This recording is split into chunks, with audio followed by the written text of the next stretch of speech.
শ্রী ঠাকুরের হস্তলিখিত গ্রন্থ থেকে পাঠ, সত্য অনুসরণ পাঠ। অর্থ, মান, যশ ইত্যাদি পাওয়ার আশায় আমাকে ঠাকুর সাজিয়ে ভক্ত হইও না, সাবধান হও, ঠকবে। তোমার ঠাকুরত্ব না জাগিলে কেহ তোমার কেন্দ্র নয়, ঠাকুরও নয়, ফাঁকি দিলেই পেতে হবে তা। এগিয়ে যাও, কিন্তু মেপে দেখতে যেও না কত দূর এগিয়েছ, তাহলে আবার পিছনে পড়বে। অনুভব করো, কিন্তু অভিভূত হয়ে পড়ো না, তাহলে চলতে পারবে না।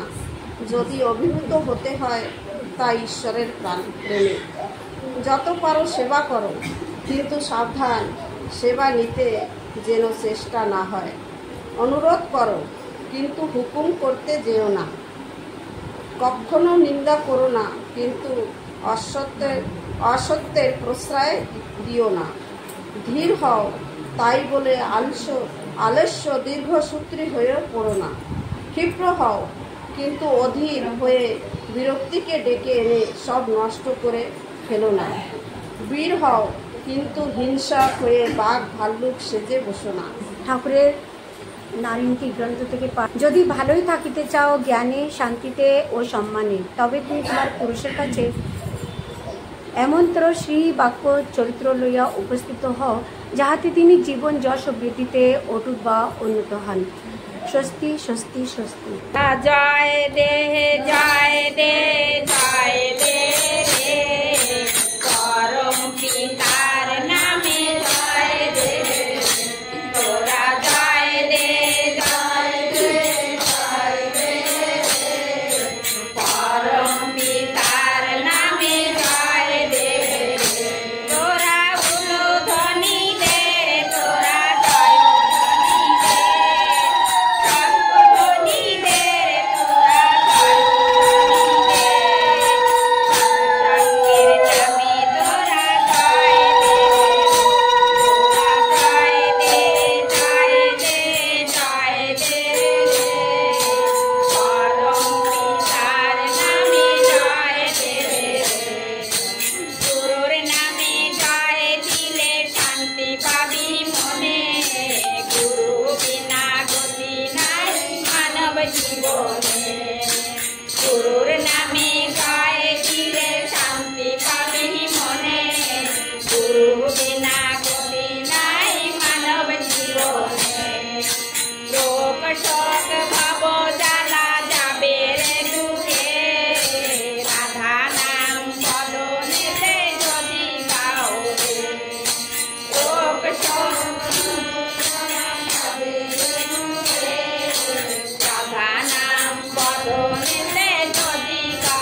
এখানে দেখতে চলো গুরু ভাই দেব ঘরে যাই দয়াল গুরুর ধামেতে। চলো গুরু ভাই দেব ঘরে যাই দয়াল ঠাকুর ধামেতে। আইরে সবে রাধা নামেতে, ও ভাই আইরে সবে রাধা নামেতে। চলো ও গুরু ভাই দেব ঘরে যাই দয়াল গুরুর ধামেতে। আইরে সবে রাধা নামেতে, আইরে সবে রাধা নামেতে। যজন যজন ইষ্ট বিধি কররে পালো, সত্যায়নে সদা সুখী হয় জীবন। যজন যজন ইষ্ট বৃদ্ধি কররে পালো, সত্যায়নে সদা সুখী হয় জীবন। আমি তাই তো বলি গুরুর আদেশ, আমি তাই তো বলি গুরুর আদেশ, রাখো সবাই মনেতে। চলো গুরু ভাই দেব ঘরে যাই, ও গুরু ভাই দেব ঘরে যাই। আইরে সবে রাধা নামেতে, ও গুরু ভাই আইরে সবে রাধা নামেতে। গুরু রূপে শ্রী ভগবান এসেছেন মহারাজ, গুরু রূপে শ্রী ভগবান এসেছেন মহারাজ। নবরূপে সাধন ভজন, নবরূপে সাধন ভজন শিখিয়াছি তাই। নবরূপে সাধন ভজন শিখিয়াছি তাই। এবার ভাবে শুরু পাই দেব রাধা নামেতে, এবার ভাবে শুরু পাই দেব রাধা নামেতে। চলো গুরু ভাই দেব ঘরে যাই, চলো গুরু ভাই দেব ঘরে যাই দয়াল ঠাকুর ধামেতে। আইরে সবে রাধা নামেতে, ও গুরু ভাই আইরে সবে রাধা নামেতে। চলো ও গুরু ভাই দেব ঘরে যাই দয়াল ঠাকুর ধামেতে। আইরে সবে রাধা নামেতে, ও গুরু ভাই আইরে সবে রাধা নামেতে। চলো ও গুরু ভাই দেব ঘরে যাই দয়াল ঠাকুর ধামেতে। আইরে সবে রাধা নামেতে, ও গুরু ভাই আইরে সবে রাধা নামেতে। সবাইকে জয় গুরু। খুব সুন্দর কিরণিমা মঙ্গল কামনা আমি ঠাকুরের পাঠপদ্মে জানাই। এবার আমাদের এখানে উপস্থিত আছে সুরুচি মা, সুরুচির মার কাছে নিবেদন যে একটা ভক্তি সঙ্গীত পরিবেশন করুন। সবাইকে জয়গুরু। দে দে পাল তুলে দে, মাঝি হেলা করিস না। পাল তুলে দে, মাঝি হেলা করিস না। হেমায়তপুরে যাব আমার মনের বাসনা, হেমায়তপুরে যাব আমার মনের বাসনা। দে দে পাল তুলে দে, মাঝি হেলা করিস না। পাল তুলে দে, মাঝি হেলা করিস না। হেমায়তপুরে যাব আমার মনের বাসনা, হেমায়তপুরে যাব আমার মনের বাসনা। শ্রী অনুকূল এলো শিব ঠাকুরের ঘরে, হাসিলে হাজার মানি কাঁদিলে মুক্তা ঝরে। শ্রী অনুকূল এলো শিব ঠাকুরের ঘরে, হাসিলে হাজার মানি কাঁদিলে মুক্তা ঝরে। দয়াল ঠাকুর যার সহায় তার কিসের ভাবনা, দয়াল ঠাকুর যার সহায় তার কিসের ভাবনা। সবার হৃদয় মাঝে মন্দির কেউ খুঁজে দেখে না, সবার হৃদয় মাঝে মন্দির কেউ খুঁজে দেখে না। দে দে পাল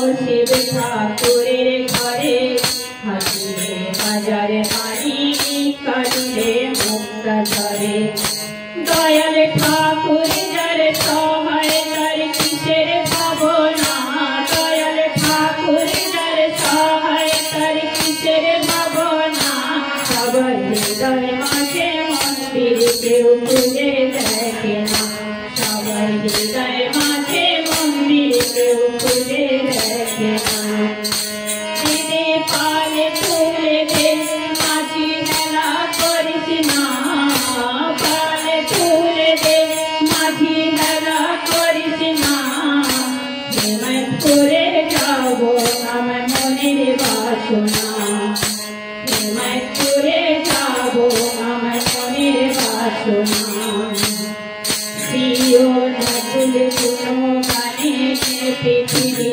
গেছে ভরে ঠাকুরের নাম জপিলে পাপতার নামে ধরে প্রিয় নকুল কোনো গানে পৃথিবী গেছে ভরে ঠাকুরের নাম জপিলে পাপতার নামে ধরে ও দয়াল ঠাকুরের নামে তোমরা নৌকা ভাসাও না দয়াল ঠাকুরের নামে তোমরা নৌকা ভাসাও না সবার হৃদয় মাঝে মন্দির কেউ খুঁজে দেখে না সবার হৃদয় মাঝে মন্দির কেউ খুঁজে দেখে না দে পালে তুলে দে মাঝি হেলা করিস না পালে তুলে দে মাঝি হেলা করিস না হেমায় তুলে যাব আমার মনের বাসনা হেমায় তুলে যাব আমার মনের বাসনা হেমায় তুলে যাব আমার মনের বাসনা সবাইকে জয় গুরু। খুব সুন্দর সুরুচিমার গান গানের মধ্যে অনেক কথা নিজের মন মন্দিরের মধ্যে ভগবান নিজের মনের মধ্যে মন্দির কিন্তু আমরা খুঁজে পাই না খুব সুন্দর সুরুচিমার মঙ্গল কামনা আমি ঠাকুরের পাদ পদ্মে জানাই এবার আমাদের এখানে উপস্থিত আছে অনিন্দিতা মা বাংলা গান জয় গুরু। তুমি মাকে পৃথিবীর ওই আলো দেখিয়েছিলে তোমারি আদরে আমাকে শীতল তুমি করে দিলে তুমি মাকে পৃথিবীর আলো দেখিয়েছিলে তোমারি আদরে আমাকে শীতল তুমি করে দিলে তুমি মাকে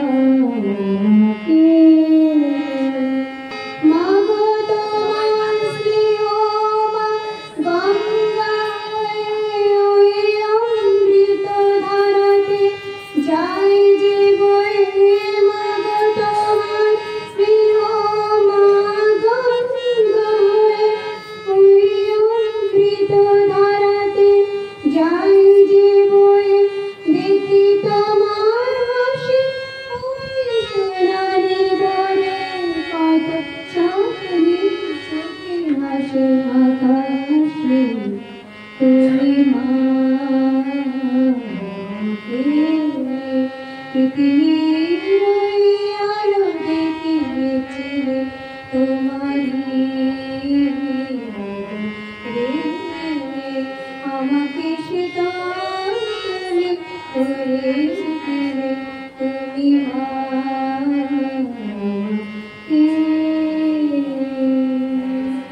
পরমদয়ালের শ্রী চলে জানাই কোটি কোটি প্রণাম মায়ের শ্রী চলে জানাই কোটি কোটি প্রণাম সবাইকে জানাই জয় গুরু। খুব সুন্দর অনিন্দিতা মা খুব সুন্দর গান পরিবেশন করলেন। এবার আমাদের সঙ্গীত অনুষ্ঠান এখানেই শেষ। এবার আমরা আলোচনার দিকে এগোই। এখানে উপস্থিত আছে আমাদের শান্তা মা আজকে ঠাকুরের বিষয়ে কিছু বিষয়ে আলোকপাত করবেন। ঠাকুরের জগৎ জননী বড় মা কিছু নেই কোটি কোটি প্রণাম। না ওই তো পরম পূজ্যপদ শ্রী শ্রী বরদাস চরণে কোটি কোটি প্রণাম। পূজ্যপদ আচার্যদেবের চরণে কোটি কোটি প্রণাম। উপস্থিত আমার সমস্ত মায়েদের এবং দাদাদের জয় গুরু।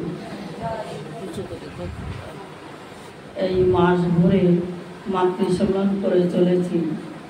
সবাই আমরা সেই পরম দয়ালের অমৃত সৎসঙ্গে আমরা সবাই মিলে কত আনন্দ করে চলেছি। মায়ের জন্ম মাস, মা এসেছিলেন এই শ্রাবণের বৃষ্টি ধারায়। জগৎজননী মা আমাদের কত সুন্দর ছিলেন তিনি, কত ধৈর্যধারিণী। তাই আমাদেরকেও তিনি এই যুগে স্বয়ং নারায়ণের সঙ্গে পুরুষোত্তমের সঙ্গে লীলা সঙ্গিনী হয়ে আমাদের এই স্বামী ভক্তি এবং আদর্শ সংসার কি করে গঠন করতে হয় বা সুসন্তানের জননী কেমন করে হতে হয় সেই সমস্ত শিক্ষা দেওয়ার জন্যেই মা নিজেই এই ধরাধামে অবতীর্ণ হয়ে তিনি দেখিয়ে দিলেন কেমন করে স্বামী ভক্তি এবং শ্বশুর শাশুড়ির শ্রদ্ধার মাধ্যম থেকে সুসন্তানের জননী হওয়া যায়। তাই তিনি দুটি পুত্র সন্তান আর দুটি মেয়ে সন্তানের জননী হয়েছিলেন। আমাদের এই যে বর্দা, আমরা এখানে তার ছবি যে রেখে পরম পিতার পাশে আমরা সবাই তাকে নিয়ে সৎসঙ্গ করে চলেছি। একদিন ঠাকুর বলেছিলেন, যখন তিনি যাবেন তার আগে তিনি বলেছিলেন যে টাকার এপিট আর ওপিট তোদের বর্দা আমি হচ্ছে ঠিক তাই। তাই বর্দাকে ঠাকুর যেখানে বসতেন সেখানে বসিয়ে রেখে গেছিলেন। ঠাকুর বর্দাকে বলেছিলেন যে বড় কাকা তুই এখানে বয়, তিনি যে যেখানে বসতেন সেখানে। তো ঠাকুর আর কি বর্দা আর কি বসবেন না ওখানে, কেন কি ওখানে ঠাকুর বসতেন, তাই উনি বসবেন না। তাই ঠাকুর বললেন যে বড় কাকা তুই আর আমি তো টাকার এপিট আর ওপিট। তাই কিন্তু তিনি সবসময় বলে গেছেন যে যখনই আমরা সৎসঙ্গ করি তখনই কিন্তু ওনার পাশে কিন্তু আমাদের সেই পরম আরাধ্য শ্রী শ্রী বর্দা থাকেন। তিনি এত পিতৃভক্তি ছিলেন যে এই যে পিতৃভক্তি আর মাতৃভক্তি ওনার ভিতরে কিন্তু শুধু একমাত্র বড় মার এই যে শ্বশুর শাশুড়ি বা গুরুজনদের প্রতি ওনার যে শ্রদ্ধা বা সেবা ভাব ছিল, আর স্বামীর প্রতি অশেষ টান ছিল। পরম দয়ালের যে বাণীটা, স্বামীর প্রতি টান যেমনই ছেলেও জীবন পায় তেমনই, এই কথাটা ওনার জীবন দিয়ে উনি দেখিয়ে দিয়েছেন। একদিন ঠাকুর নিজেই বলেছিলেন যে তোদের বড় মা আছে তাই আমি ভালো আছি, বড় মাই আমাকে সুস্থ রেখেছেন। এত সুন্দরভাবে তিনি বলেছিলেন বড় মার প্রতি। আর তিনি হচ্ছেন লক্ষ্মী স্বরূপিণী, আমাদের বড় মা। একদিন বর্দা এসে বললেন যে আমাদের আনন্দবাজারে কিছু আর কি চাল ডাল কিছু নেই, এখন কি করে রান্না হবে। ঠাকুরের কাছে উনি বললেন, বলার পরে ঠাকুর বললেন যে তোদের বড় মাকে একবার নিয়ে আনন্দবাজারটা একটু দেখে নিয়ে আয়। তো বড় মাকে ডেকে নিয়ে গেলেন, যে ঠাকুর বলেছেন আনন্দবাজারে যেতে। বড় মা গেলেন, তৎক্ষণাৎই গিয়ে শুধু ওই আনন্দবাজার এবং রান্নার জায়গাটা ঘুরে দেখে উনি চলে আসলেন। শুধু চলে আসার সঙ্গে সঙ্গে কোথার থেকে লরি ভরে চাল আর ডাল চলে আসলো। কেউই বলতে পারে না যে কোথার থেকে আসছে। তখনই সুন্দরভাবে সেই আনন্দবাজারের রান্নাটা হয়ে গেল। এমনিভাবে বহু ঘটনা বড় মার জীবনে দেখা যায়। আমরা প্রতিদিন তার কথা বলে চলেছি। তাই পরম দয়াল একবার বললেন যে আমরা তো সবাই একটা কথা বলি যে আমাদের কুলদেবতা বা গৃহদেবতা আমরা হয়তো কেউ জানি কেউ জানি না, কিন্তু পরম দয়াল তিনি বললেন তোদের গৃহদেবতা হচ্ছে তোদের বাড়িতে তোদের মা এবং বাবা আছে না, তারাই হচ্ছে তোদের গৃহদেবতা। তাই তাদেরকে শ্রদ্ধা ভক্তি করলে জীবনে সেই কুলদেবতার আশীর্বাদ পাওয়া যায়। এটা পরম দয়ালের মুখের কথা। আর তিনি পুরুষোত্তম, তানাকে যদি জীবনে আমরা গ্রহণ না করি তাহলে কিন্তু এই চলার কায়দাগুলো আমরা জানি না। তাই পরম দয়াল বানিয়ে দিয়েছেন যে বিপদ পথে হাত ধরে যে চলার কায়দা জানিয়ে দেয়, তাকেই জানিস গুরু বলে, তাকে পেলে নাইকো ভয়। তাই আমরা জীবনে পরম দয়ালকে পেয়েছি, তাকে পেয়ে আমাদের জীবনের যত প্রশ্ন থাকুক না কেন সমস্ত উত্তর তার কাছে আছে। আমরা সেখানে গেলে সমাধান পাই। তারপর তিনি আরেকটি বাণী দিলেন, সর্ব সমস্যার সমাধান জানিস ইষ্ট প্রতিষ্ঠান।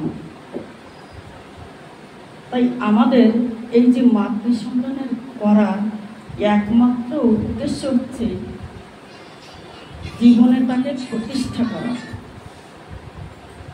আমার জীবনে যদি আমি তাকে প্রতিষ্ঠা করতে পারি তাহলে কিন্তু সত্যিকার আমি আমার আশেপাশে বা প্রত্যেকের জীবনে তাকে প্রতিষ্ঠা করতে পারবো। প্রথম নিজের ভিতরে প্রতিষ্ঠা করতে হবে সুন্দর করে। নিজের ভিতরে যতক্ষণ আমি প্রতিষ্ঠা না করতে পারছি ততক্ষণ কিন্তু আমার কিছুই হবে না। এমনিভাবে পরম দয়ালের কথা বলতে গেলে জীবনে হয়তো তার শেষ নেই, আমাদের দ্বারা সম্ভব না। তাই এখানে আমাদের আরও মায়েরা আছেন, তাঁরা বলবেন সময় সংক্ষেপ। তাই এখানে আগত সমস্ত মায়েদের এবং এই বাড়ির মঙ্গল কামনা আমি জানাই পরম পিতার চরণে। সবাইকে জয় গুরু। এখানে আমি আমার বাণী বিরাম দিচ্ছি। জয়। মায়ের মঙ্গল কামনা আমি ঠাকুরের পাদপদ্মে জানাই। এবার আমাদের এখানে উপস্থিত আছে আমাদের মা, মাকে আমি অনুরোধ করব ঠাকুরের বিষয়ে আলোকপাত করতে। পরম প্রেমময় শ্রী শ্রী ঠাকুরের চরণে আমার কোটি কোটি প্রণাম। পরমারাধ্যা জগৎ জননী শ্রী শ্রী বড়মার চরণে আমার কোটি কোটি প্রণাম। পরম পূজ্যপাদ শ্রী শ্রী বরদার চরণে আমার কোটি কোটি প্রণাম। পরম পূজ্যপাদ আচার্যদেবের চরণে আমার কোটি কোটি প্রণাম। উপস্থিত সবাইকে আমার সশ্রদ্ধ জয় গুরু জানাই। আমার আগে মা বলেছিলেন এই যে আমাদের যেটা উনি শেষে বলেছিলেন সেটা হচ্ছে সব থেকে বড় কথা, আমাদের প্রত্যেকের জীবনে ঠাকুরকে প্রতিষ্ঠা করা। ইষ্ট বা তিনি মঙ্গলের পরম প্রতীক। আর আমরা এই যে মাতৃ সম্মেলন করছি বা সব কিছু করছি, সবের কিন্তু মূল কথাই হচ্ছে আমরা যেন প্রত্যেককে আমি আমার কথা, সবাই সবার মতন করে সবারটা, সেটাতে কেমন করে তাকে নিয়ে চলবো। তো আমার মনে হয় আমরা মায়েরা যদি অনেক বেশি কঠিন কিছু যদি নাও চেষ্টা করতে পারি বা বুঝতে পারি, আমরা যদি সবাই এটা চেষ্টা করি যে আমরা রোজ সকালে কেমন করে একটু সময় হলেও তার কথা ভাবা। যেমন সকালে উঠে তো আমরা বেশিরভাগ সবাই এখানে যারা আছি বিশেষত তারা দীক্ষা ঠাকুরের গ্রহণ করেছি। প্রত্যেক দিনই ওই সকাল থেকেই শুরু করা, এমনকি রাত্রে শোয়ার আগে থেকেই এটা ভেবে রাখা এবং চেষ্টা করা প্রত্যেক দিন যে কেমন করে আমি একটুখানি আগে উঠবো, উঠে সময় মতো তার নাম একটু করলাম, তারপরে যে ইষ্টবৃত্তি করা যা কিছু আমরা মনের মধ্যে যখন সেইটা করার চেষ্টাটা করি, আমি ভাবি যে আমি এই কাজটা করব, ভালো হব বা ঠাকুর যেমন করে বলেছেন তেমন ভাবে করতে চেষ্টা করি, তাহলে আস্তে আস্তে আমাদের হয়ে ওঠা হয়। আমাদের মেয়েদের ধর্ম 8টি বৈশিষ্ট্য শ্রী ঠাকুর যেটা বলেছেন নারী নীতিতে: নিষ্ঠা, ধর্ম, শুশ্রূষা, সেবা, সাহায্য, সংরক্ষণ, প্রেরণা আর প্রজনন, সুপ্রজনন, তার মানে প্রজনন। তো এই 8টা বৈশিষ্ট্যের মধ্যে প্রথম কথা হচ্ছে নিষ্ঠা। আজকাল সকালবেলায় যখন দেওঘরে আর কি প্রার্থনার পর আচার্যদেব অনেক রোজই কিছুটা যে বাণীটা ঠাকুরের পাঠ হয় তার মধ্যে যে কথাগুলো ঠাকুরের আসে সেটা নিয়ে একটু আলোচনা করেন। তো আমি একবার শুনেছিলাম এই নিষ্ঠা ব্যাপারটার মানে কি বলছিলেন। তো ওই যে নিষ্ঠা, নিষ্ঠা মানে আমরা সাধারণভাবে যেটা জানি যে নিঃশেষে বা নিরবচ্ছিন্নভাবে জিনিসটা নিয়ে লেগে থাকা, তার শুভ মানুষে লেগে থাকা, সেটা হচ্ছে আমাদের নিষ্ঠা।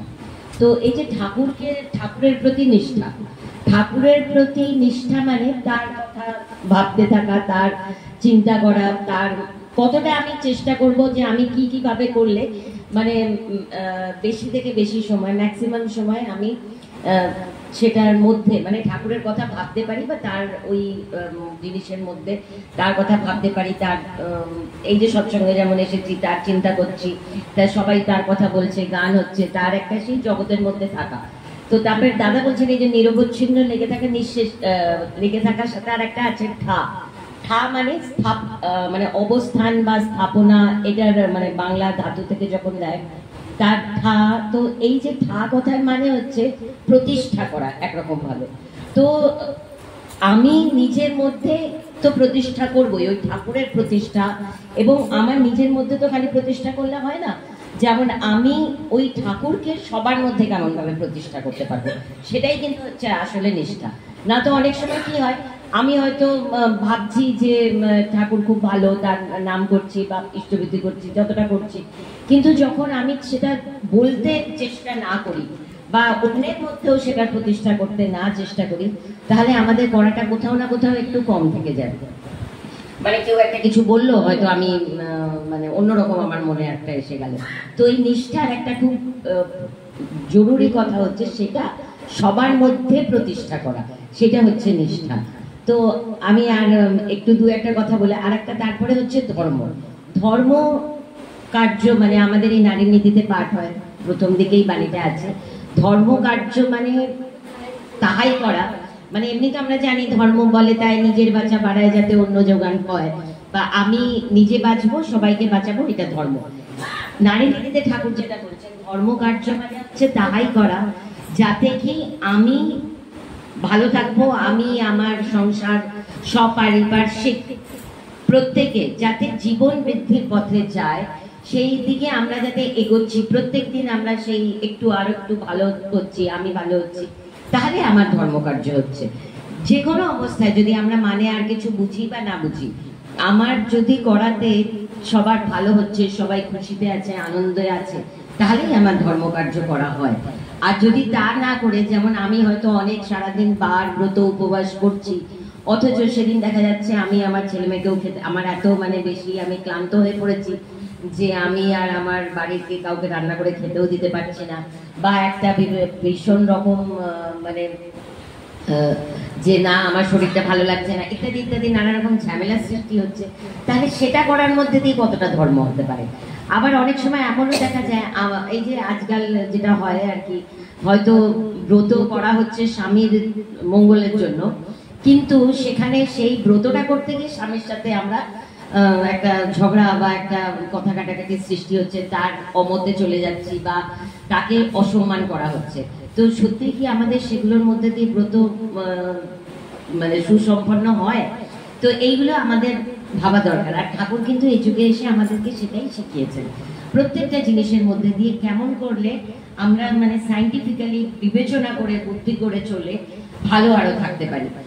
একটা বড়, আর কখনোই এমনও হয় না যে কড়াই পাওয়ার জন্য না, ঠাকুর তাই বলেছেন যে আমরা ভাবছি যে সবাই আমাকে খুব ভালোবাসবে বা আমার সবকিছু ভালো হবে, অথচ আমি তার জন্য কিছু করবো না, তাহলে কি তা কখনো হতে পারে? সেই রকম ঠাকুরকেও আমরা যতটা তার জন্য আমরা করার চেষ্টা করি, তার মধ্যে দিয়েই আমাদের মঙ্গল হয়। একবার একটা বড় মা যখন ছিলেন, শ্রী বড় মা যখন ছিলেন, তখনকার যুগে তো আর অ্যানেস্থেশিয়া ছিল না। একবার আর ঘটনা ছোট দু একটা বলেছি, তখন অ্যানেস্থেশিয়া ছিল না, বড় মার একটা খুব বড় ফোড়া কার্বনকল হয়েছিল। তো ডাক্তার এসে সেটার মানে চিকিৎসা করার হিসেবে সেটা কেটে তার পুজ রক্ত যা থাকে সেটা বের করে দিয়ে চিকিৎসা করেন। তো তখন সেই ফোড়াটার মানে বিনা অ্যানেস্থেশিয়া দিয়ে বা কোনো ইয়ের ওষুধ না দিয়ে ডাইরেক্ট করা হতো, তো সেটা খুব কঠিন একটা ব্যাপার হতো। ওইটা করার পরেও অনেক সময় দেখা যেত যেন মানুষ সেই ব্যথায়, সেই মানে যন্ত্রণায় অজ্ঞান হয়ে পড়তো। তো যা হোক এরকম বড় মার অপারেশন করা হয়। তারপরে শ্রী ঠাকুর ডাক্তার এসেছিলেন কলকাতা থেকে তার ওই অপারেশনটা করতে। তারপরে শ্রী ঠাকুর বলেন, বড় বউ এই ডাক্তার এত দূর থেকে এসেছেন, তুমি কি তারা কি না খেয়ে চলে যাবে, তুমি কি তাদের একটু ঘি ভাত রান্না করে খাওয়াবে না? তো বড় মার সাথে সাথে সেখান থেকে উঠে তারপরে তিনি যান এবং গিয়ে ওনাদের জন্য সব মানে খাবারের ব্যবস্থা করেন এবং রান্না করে সবাইকে খাওয়ান। তো এই যে এই সমস্ত জিনিসের মধ্যে থেকে আমরা কি শিখি, এই যে তিনি গেলেন এর মধ্যে দিয়ে ঠাকুর মানে করে দেখাচ্ছেন যে এটাও করা সম্ভব। বড় মাও করেছেন যে তার মধ্যে দিয়ে তার যে ব্যথা বা যন্ত্রণা সেটা ভুলে যখন তিনি আরো অন্যের জন্য রান্না করলেন, তার মধ্যে দিয়েই তো মানে বড় মা হয়েছেন। আর একটা কথা হচ্ছে যে আমরা অনেক সময় ঠাকুরের কাছে অনেক কিছু চাই, যে এটা আমার যেন হয়ে যায়, আমার ছেলে যেন ভালো থাকে, আমার অনেক কিছু এরকম চাই। কিন্তু কথাটা হচ্ছে ঠাকুর তো অন্তর্যামী, তাই না? ঠাকুর তো পুরুষোত্তম। তো তিনি যেমন মা বুঝতে পারে যে তার ছেলে বা মেয়ের কিসের প্রয়োজন, কি এখন দরকার, সেরকম তিনি তো আমাদের সবার অন্তরেই আছেন, মানে আছেন। যদি আমরা তাকে নাম করছি, মনে রাখছি, তাহলে তিনি আমাদের সবকিছু সমস্ত জিনিসের প্রয়োজন তিনি বুঝতে পারেন। আমাদের একটা হচ্ছে তার নাম করতে থাকা, তার মতন করে চলার চেষ্টা করা। একবারের একটা ছোট্ট ঘটনা বলছি। তিনি তখন আশ্রমে শ্রী ঠাকুর ছিলেন। একবার এক দাদাকে বলেন যে তুই যখন বাইরে যাবি, তুই গিয়ে রাস্তায় যে যারা দেওঘর ঠাকুর বাড়িতে গেছে, গেটের দিকে আসার সময় একটা বড় গাছ আছে, যাওয়ার ওই গাছটা দেখিয়ে বলেছিলেন, ওই গাছে যাওয়ার সময় একটা ঢিল ছুঁড়ে দিয়ে চলে যাবে। তো সেই দাদা কিছু না বলে বলে আচ্ছা ঠাকুর বলেছেন। তো তিনি তখন কি করেন, সেই গাছে বেরিয়ে যাওয়ার সময় একটা ঢিল ছুঁড়ে দিয়ে চলে যাবে। কিছুক্ষণ পর তার যখন ফেরত আসেন, তখন তার মনে হয় যে ঠাকুর আমাকে গাছে ঢিলটা ছুঁড়তে বললেন কেন। তিনি জিজ্ঞাসা করেন ঠাকুরকে যে ঠাকুর আপনি আমাকে ওই গাছে ঢিল কেন ছুঁড়তে বললেন? তখন ঠাকুর বললেন তুই কিছু দেখতে পেলি না? বলে না, দেখতে পেয়েছিলাম একটা বাজ পাখি মতন একটা বড় পাখি ওই গাছে ছিল, আমি ঢিল ছোড়াই সেটা উড়ে চলে গেল। তখন ঠাকুর বলেন ঠিক তাই, ওই গাছে আসলে গাছের কোটরে, গাছের মধ্যে যে গর্ত থাকে যেটা গাছের কোটর বলে, সেইখানে একটা কাঠবিড়ালি তার বাচ্চা দিয়েছিল, মানে সে ছোট ছোট তার বাচ্চা ছিল। আর কিন্তু সেই বাচ্চাটা আমার একটু ভুলও হতে পারে, হয় পাখির বাচ্চা ছিল বা ছোট কাঠবিড়ালির বাচ্চাও হতে পারে। তো তারা খেতে এসেছিল ওই বাজ পাখিটা। তারা আকুল ভাবে ঠাকুরের কাছে প্রার্থনা জানাচ্ছিল, যেমন জীব জগৎ জীব মানে সবারই তিনি মানে মালিক, তিনি পুরুষোত্তম, তিনি যেমন আমারও মালিক, তেমন এই যে জীব জন্তু পাখি গাছপালা সবেরই তো তিনি মালিক, তাই না? তো তারা তার কাছে আকুল প্রার্থনা জানাচ্ছিল যে ঠাকুর আমাদের বাঁচাও, এই গাছ পাখি এসে গেছে তাদের খেতে। তো তখন ঠাকুরের কাছে সেই প্রার্থনা পৌঁছায় এবং ঠাকুর সেই জন্যই বলেছিলেন যে ওই একটা ঢিল ছুঁড়ে দিতে, যাতে ওই বাজ পাখিটা উড়ে যায় আর ওই বাচ্চাগুলো বেঁচে যায়। তো আমি এটাই বলছি যে ঠাকুর তাহলে সবার প্রার্থনা শুনতে পান, আমারটা তো পানি পান, সবারটা পান। তো আমাদের আর কিছুই করার মানে বেশি চিন্তারও নেই। তার কাছে আমরা সবাই তার নাম করব, তার মতো করে হওয়ার চেষ্টা করব এবং আরো ভালো থাকবো। জয় গুরু। আর আমরা সবাই মিলে একটা কীর্তন করব।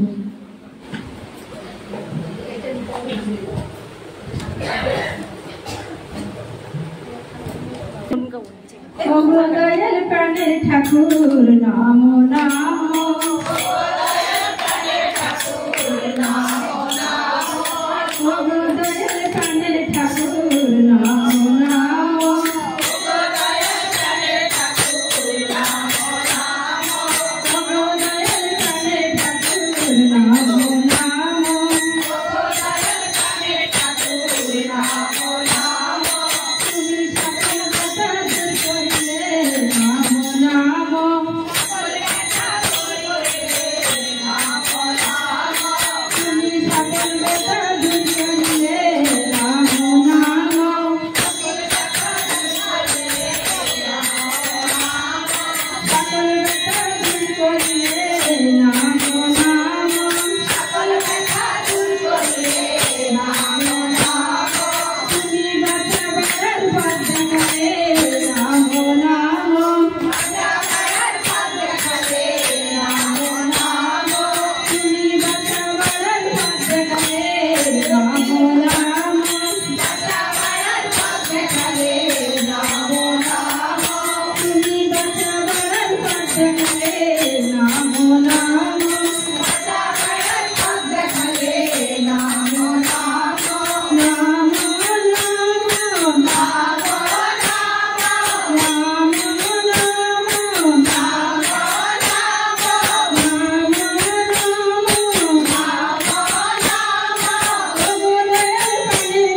আজকে মাতৃ সম্মেলনে সুসম্পন্ন করবো।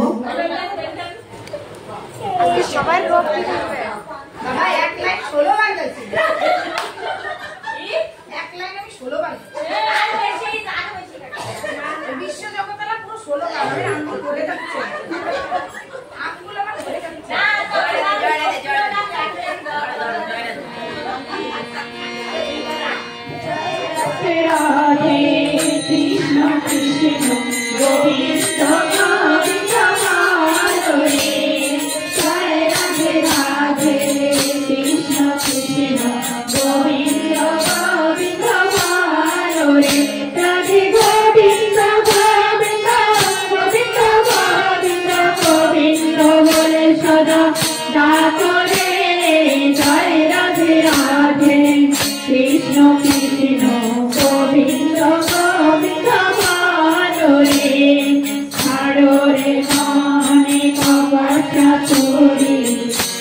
परम पूज्य